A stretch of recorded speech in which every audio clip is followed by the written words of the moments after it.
Welcome back to Utter Punts. I'm your host, Ali. Nothing different about the three of us today. We've got the Brummy Viking Dave and the draft connoisseur Jim. Today we're going to be doing a special episode where we're going to be reacting to Daniel Jeremiah's mock draft. For those that don't know, a mock draft is when an analyst or someone with knowledge of college football and the NFL, they pick and guess which players are going to be selected in which positions by each team in the 2024 NFL draft. So now I'm going to get my thinking hat on. Gents, welcome to the show. How you doing? Really good. Looking forward to this. Yeah, it should be good. So what we're going to do is I'm going to read out the pick from each team, and then Dave and Jim are going to have about 30 seconds to react to what they think of the pick. Maybe a bit more in the top 5 picks because those are the most important.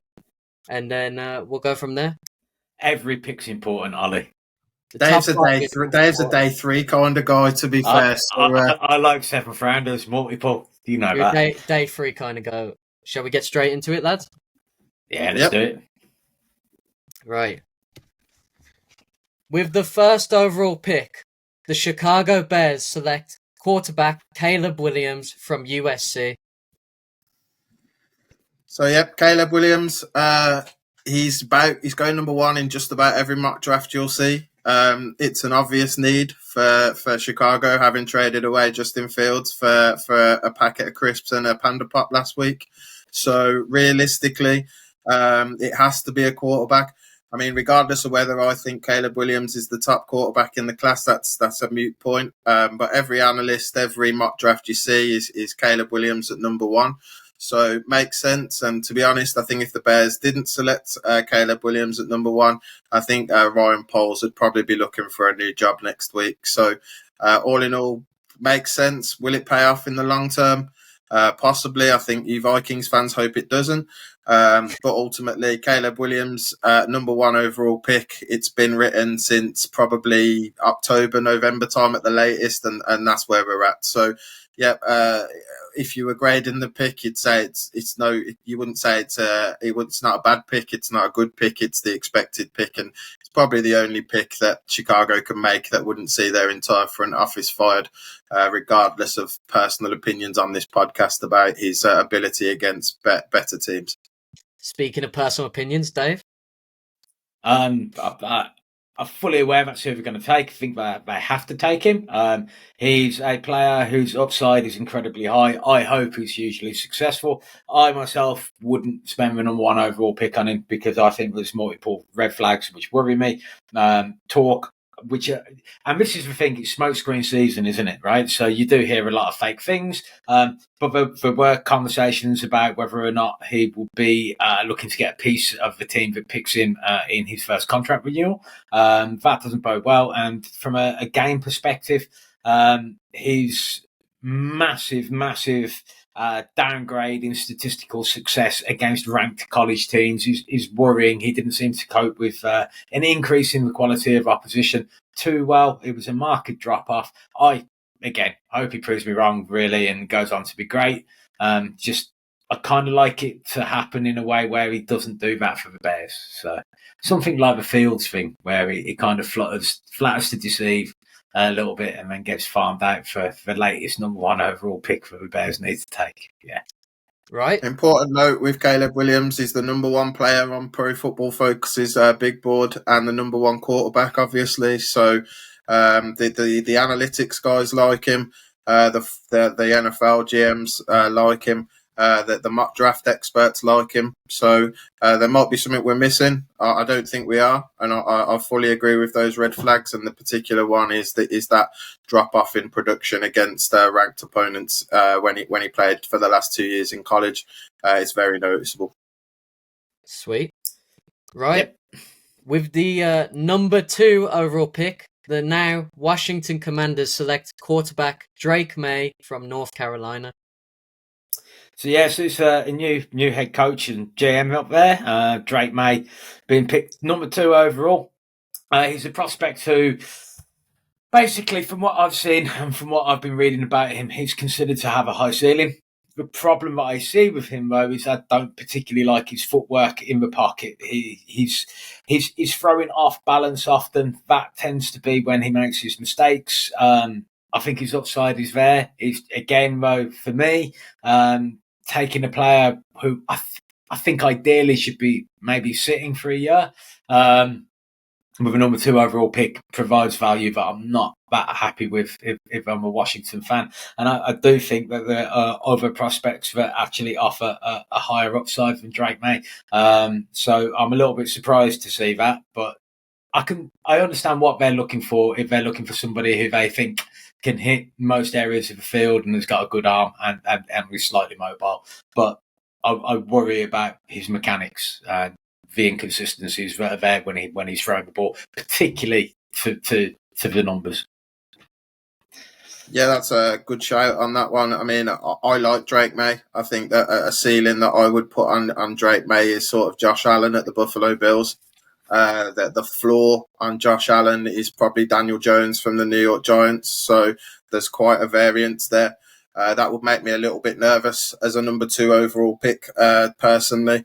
But again, he's got a big body, he's got a big arm.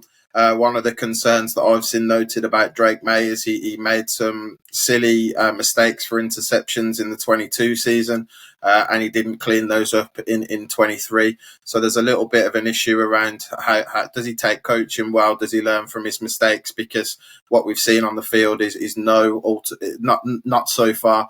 Obviously, things can change in the pros, and that changed massively with Josh Allen. So yeah, I mean, again. The Redskins are crying out. The Commanders are crying out for showing your age, mate.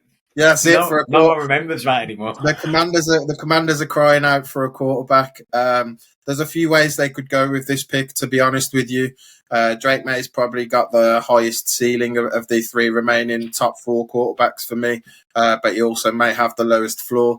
So it's a boom or bust pick. The number 3 player on the PFF, overall, and obviously the number 2 quarterback slotted in behind Caleb Williams. So, yeah, I mean, it's fully understandable. It's agreeable across most teams and most executives. So, but having said that, other options of that pick are obviously Jaden Daniels and JJ McCarthy, who we'll come on to in a little bit.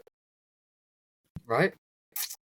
So, gents, with the number 3 overall pick, the New England Patriots select quarterback Jaden Daniels from LSU. Oh, yeah, I'm a big fan of Jaden Daniels from what I saw at LSU last year. I think he really turned it around. He's kind of come from nowhere this last season. Had a couple of middling years. I think it was Arizona State before he transferred across to LSU, thanks to the new rules around the transfer portal. But with 2 good wide receivers on the outside and his ability in the pocket and to make plays with his legs, Jaden Daniels is a good quarterback. He reminds me a little bit of Lamar Jackson, if maybe not quite on that level. But yeah, Patriots, another team crying out for a quarterback. This is going to be a popular theme as we go through this first round of the draft, especially the first half. And yeah, I like Jaden Daniels. One thing I would say is I read a story a week or 2 ago that said that his camp are desperate for the Patriots not to draft him, which I think is interesting. He doesn't fit historically what the Patriots have looked for in a quarterback. Admittedly, they've only had 2 in the last 20 years in Matt Jones and Tom Brady. So how much of that is smoke is debatable. But yeah, Jaden Daniels, big fan, got a nice long ball, good in the short passing game, good with his legs. Just needs a good supporting cast. Has he got that in New England if he goes there? I'm not convinced. So I think it could take a couple of years for Jaden Daniels to really show his mettle. Sweet. So Jaden Daniels for me is a player who I think is probably what people hope Richardson, who got taken by the Colts last year, turns out to be. He's a really, really good athlete. The difference between him and Richardson actually showed this in the pro game, but in college he didn't. Was that Daniels has actually shown the ability to throw touch passes as well as the long bombs. I like his mobility. The only thing I'll say is he was playing on a high-octane offense against opposition that wasn't as good as he'll face in the NFL. But I really like him. And if I'm honest, I didn't really consider him as a possibility for the Vikings this year.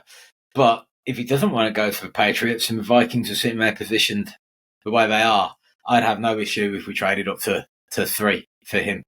So yeah, him going number 3 overall, I think is more than fair. I personally would probably be taking him at 2.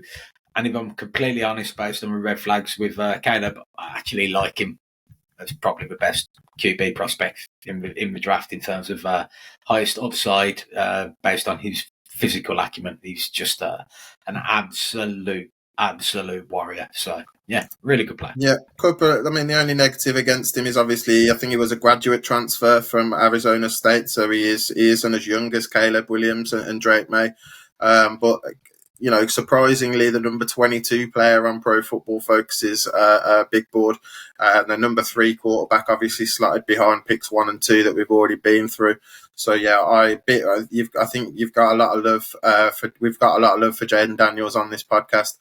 We look forward to seeing what he can do next year, and hopefully the Patriots get him some help in the 2nd or 3rd round with someone to actually throw to, which I think would be nice for New England fans to see.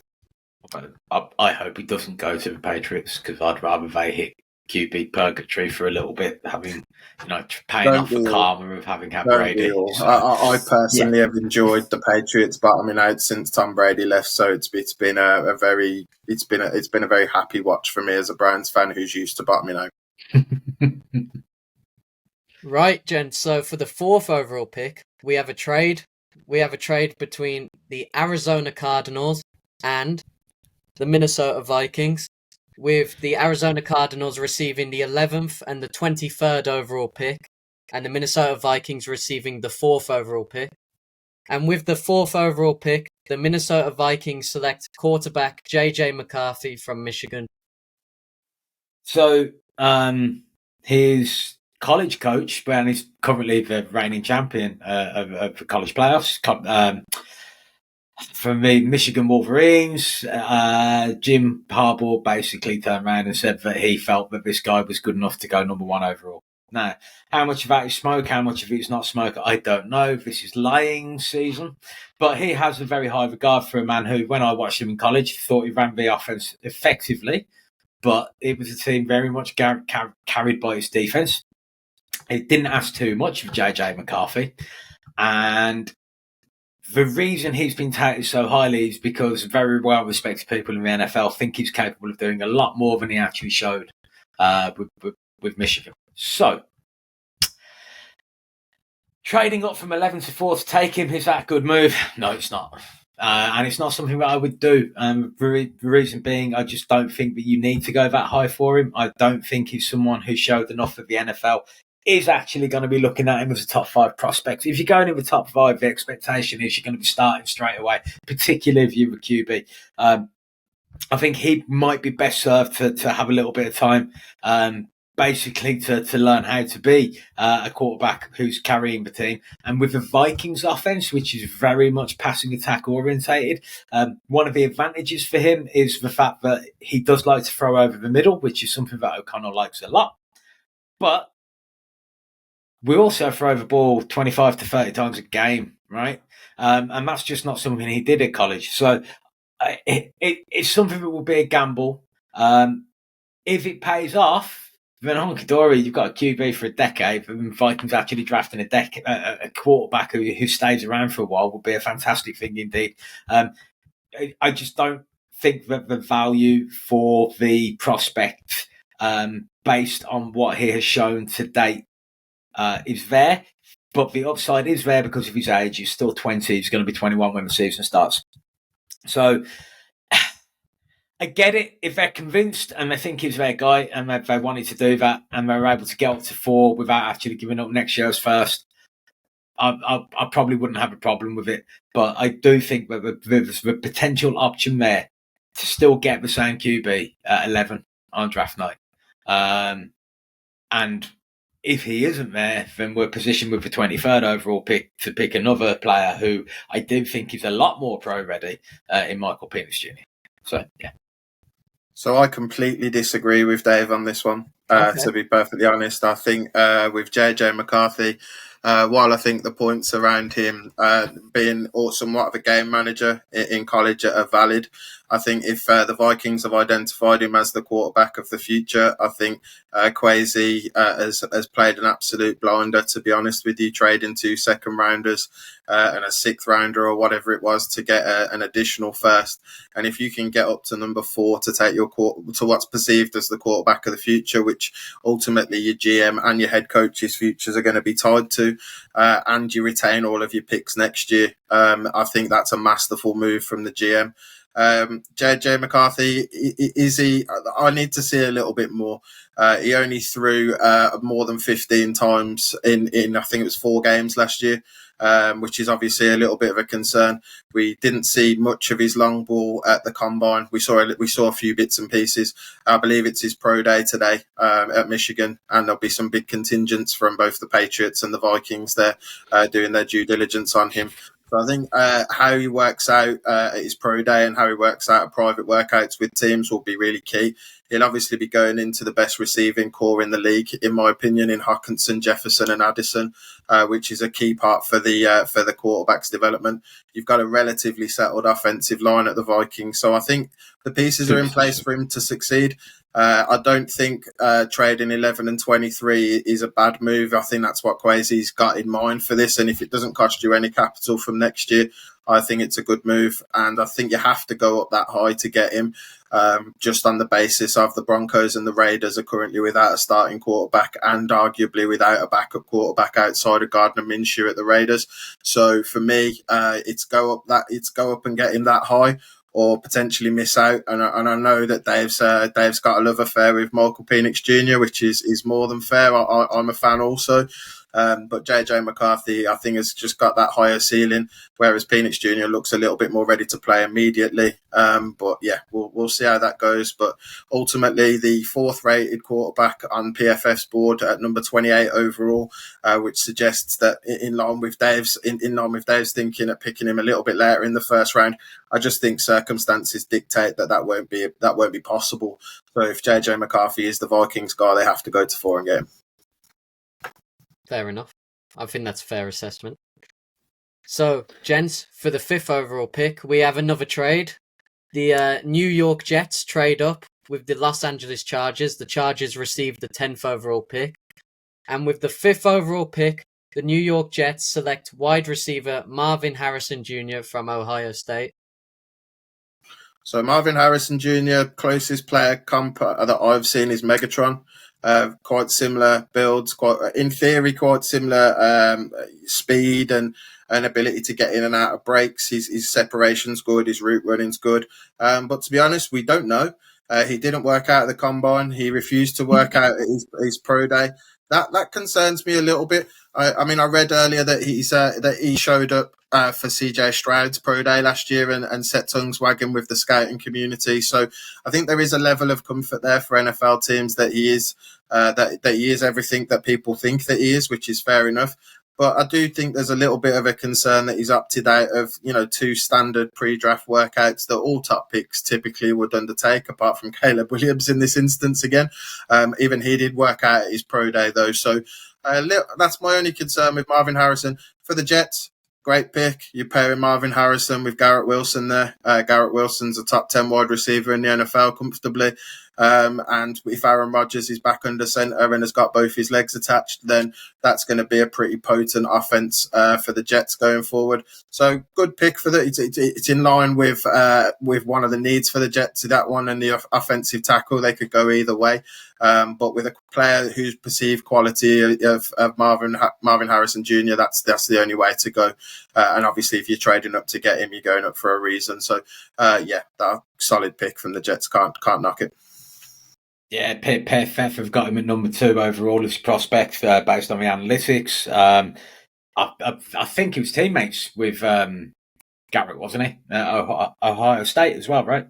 Yeah, passing ships in the night. I think they did 1 year together. Right, cool. So there's a little bit of a link there. I mean, for me, the way I've seen him move, I think Megatron's potentially fair. He's also got a little bit of a Randy Moss feel about him. So, like, he's literally one of those. I think the reason that he didn't actually work out was because he's already been slated to be the top wide receiver off the board. Whatever he did in terms of workouts could only actually potentially ruin his draft stock. So, I'm not going to do them. Call the bluff of the NFL. What are you going to do? Let me fall. So yeah, I mean, for me, he's played it perfectly, and I think if you get the opportunity to get up there and get a man who I think is going to be a transcendent player in the NFL for many years to come, it's a great move by the Jets. Well done. Sweet. Right. With the 6th overall pick, the New York Giants select wide receiver Malik Neighbors from LSU. So, am I right? I might be getting him mixed up with a guy at the combine who basically stayed behind later than everybody else to try to run the 3-cone because he already had that was Rome Odunze. That's right. So there's the 3 of them who are very competitive. 2 of whom have actually worked out for us at the combine, and like Malik Neighbors actually has tested outstandingly well. He's the number 4 prospect for PFF overall, and basically, I see him as somebody who is potentially going to be as productive as Harrison in the NFL.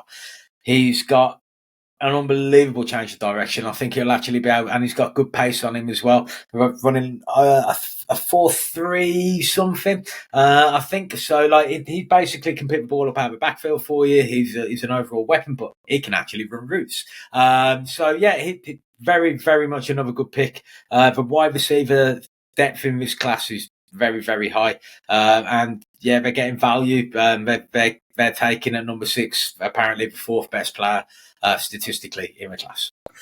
Yeah, Malik Neighbors, obviously coming out of a very productive LSU passing attack. We've already discussed Jaden Daniels. He really took off over the last year. LSU's got a really good pedigree for producing wide receivers. We can go back to people like Odell Beckham Jr., Jarvis Landry, people along those lines.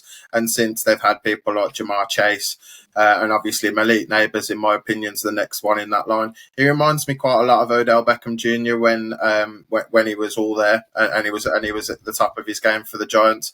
Yeah. So yeah, I think it's a really solid pick. And like you said, the number 4 player on the on PFF's big board and the number 2 wide receiver. So and the Giants are absolutely crying out for a wide receiver, and short of replacing Daniel Jones at quarterback, which I think will be most Giants fans wish. They have to go receiver in this situation, and Malik Neighbors is the best one on the board after Marvin Harrison. And like you said, it's very, very close between the 2. Sweet. With the 7th overall pick, the Tennessee Titans select offensive tackle Joe Alt from Notre Dame. Yep, best tackle in the class, without a doubt, in my opinion. Allows very few. I think over his last 2 years, I think he's allowed 1 sack and maybe a dozen pressures in total. So his pass protection is exactly where you'd want it to be. His run blocking leaves a little bit to desired. He's got room on his frame to bulk up a little bit. I think he's in the low 300 pounds, sort of 295 to sort of 305 sort of range. So he could probably go up another 10, 15 pounds and add to that for his run blocking. Coming from a big school in Notre Dame, they've obviously got a good pedigree again of producing offensive tackles. So yeah, I think this is a situation where the Titans desperately need an offensive tackle.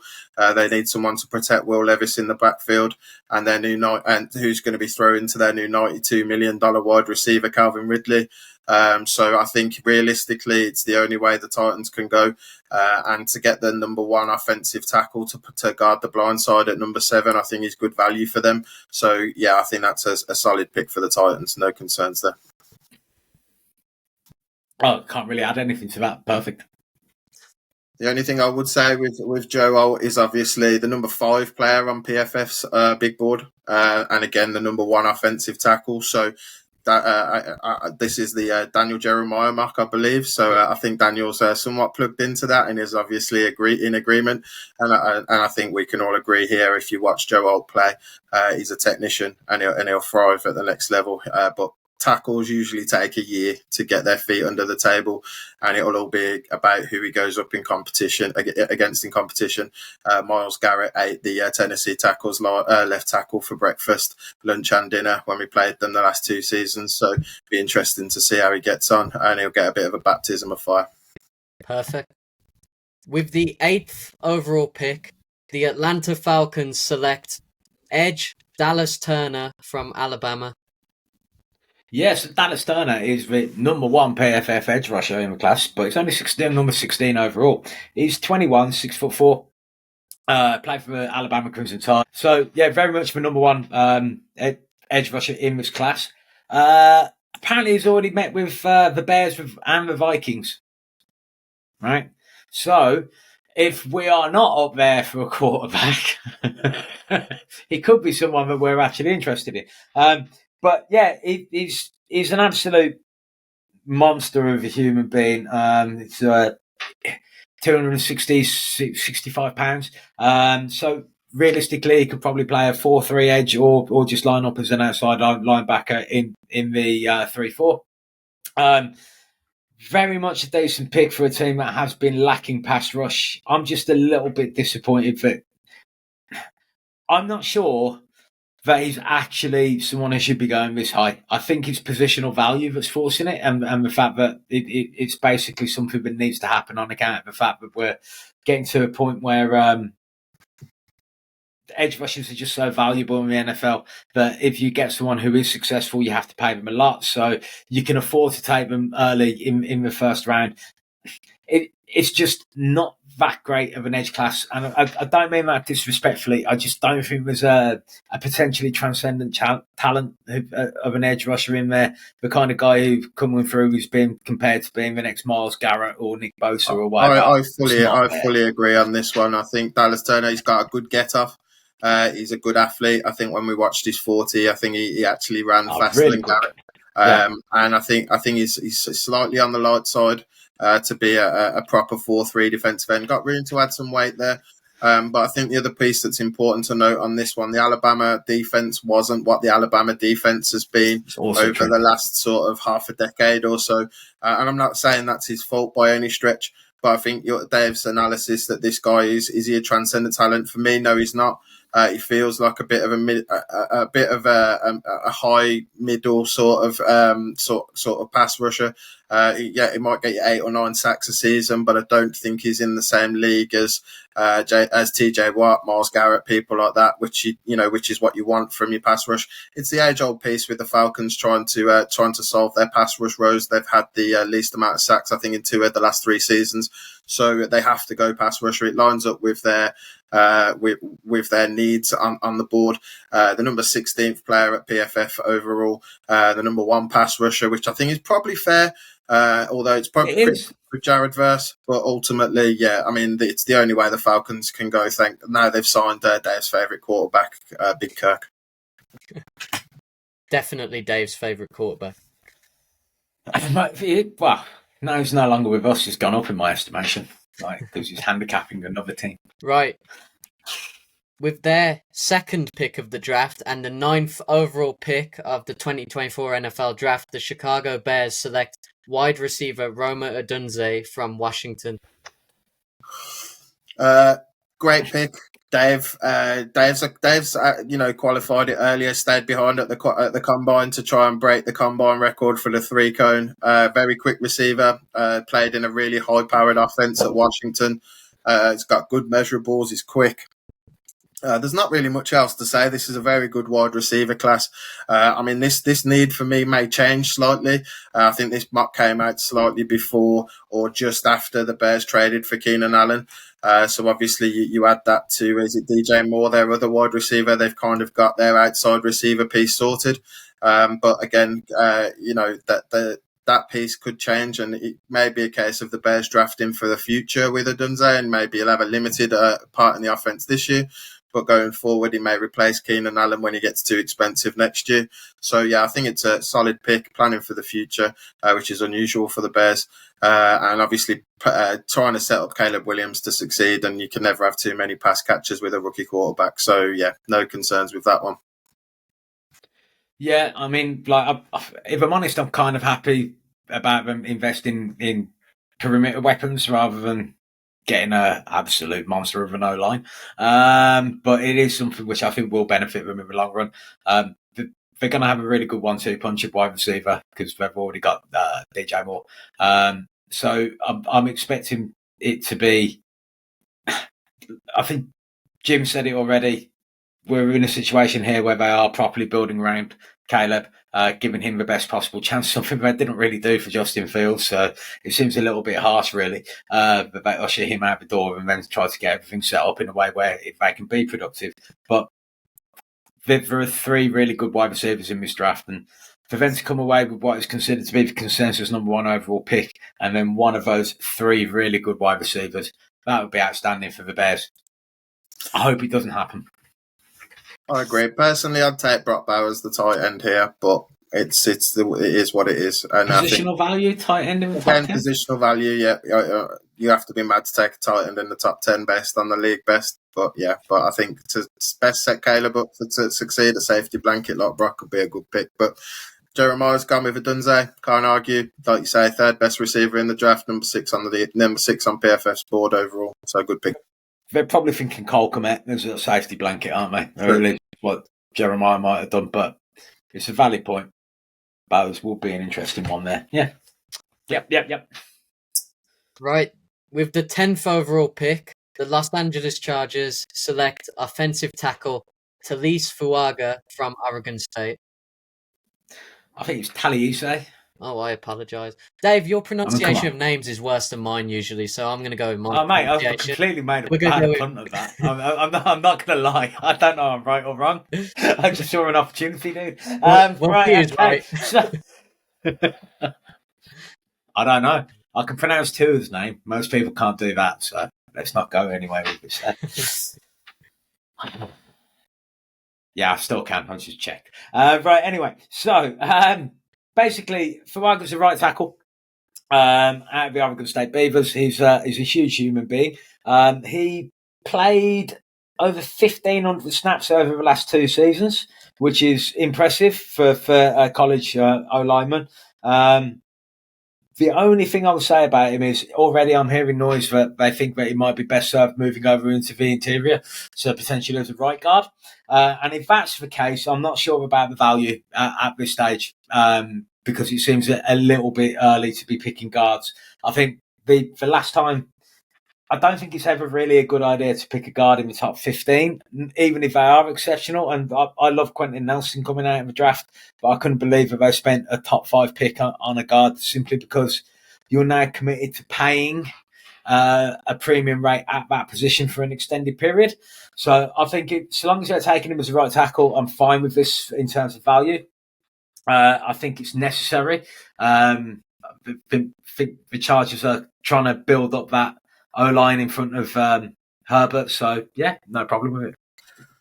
I think the Chargers will be devastated that one of the top 3 wide receivers isn't still on the board if this is how the draft shakes out, and they do end up trading down to number 10 with them cutting Mike Williams and trading Keenan Allen in the last week or so. So they're very light at wide receiver. They've got Quentin Johnson, I think, as their new number 1 now, who was a first-round pick a couple of years ago. Last year, he just... Was it last year? Yeah, he was the lad who had everything apart from catching. The ability to catch. Yeah, exactly the same analysis as Dave on this one. Heard he could be moved to guard. Do I want to pick a guard at 10? Probably not. They've obviously got their left tackle sorted. Do they need a right tackle? It's arguable. So it doesn't necessarily align with their needs, but in terms of the value on the board, it's around about the right spot for Fuaga, and he's rated number 12 on PFF. And the second best offensive tackle, stroke interior lineman. So I think realistically, it's understandable. Harbaugh's going to want to build his game through the run, going to build his offense through the run game and the ground and pound. So having big maulers up front is part of his MO. So it makes sense for the personnel. I just think they'll be absolutely gutted that all 3 of the top 3 wide receivers are off the board, as I think that's where they're really looking. But that's the chance you take if you're trading down from 5 to 10 with the Jets and losing out on Marvin Harrison, which I don't think they would do now after they've cut Mark Williams and traded Keenan Allen after this Daniel Jeremiah mock draft came out. Sweet. Well, gents, it was a pleasure doing the video with you boys. That's the top 10 picks in Daniel Jeremiah's draft. We might be back with more. We'll have to see. So I'm your host, Ali. This is Dave. This is Jim. Thank you for watching. Please like and subscribe. Comment what your thoughts are on who's going to go in what position in the draft. And we'll see you next time. Take care.